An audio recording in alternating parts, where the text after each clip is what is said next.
في افرازات صديديه بتلاقيها نازله حوالين الشرج او من فتحه الشرج. عندك الم خفيف حوالين الشرج، في فتحه او اكتر موجوده حوالين الشرج، يبقى غالبا عندك الناسور الشرجي. في الفيديو ده هشرح لكم ايه هو الناسور الشرجي، اعراضه، اسبابه، وطرق علاجه بشرح بسيط ومختصر. الناسور الشرجي هو عباره عن قناه غير طبيعيه بتكون موجوده في الجلد اللي حوالين الشرج، بيكون ليها فتحتين، فتحه داخل قناه الشرج او المستقيم، والفتحة التانية على الجلد المحيط بالشرج. أعراض الناسور الشرجي هو وجود إفرازات صديدية أو إفرازات دموية بتنزل من فتحة حوالين الشرج.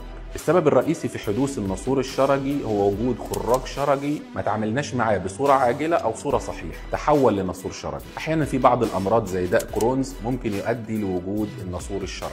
علاج الناسور الشرجي بيتم يا إما بالجراحة المتقدمة أو باستخدام الليزر أو الفاف أو الدمج ما بين الجراحة المتقدمة والليزر والفاف. وجود التكنولوجيا الحديثة زي الليزر والفاف خلى نتائج نجاح عملية الناسور الشرجي عالية جدا، وقلل من المضاعفات اللي كانت بتحصل بعد العملية، زي موضوع سلس البراز اللي بيحصل نتيجة القطع اللي كان بيتم في عضلات الشرج مع الجراحة التقليدية. لو عندك ناسور شرجي ما تأخرش العلاج دلوقتي بقى سهل وبسيط وآمن جدا.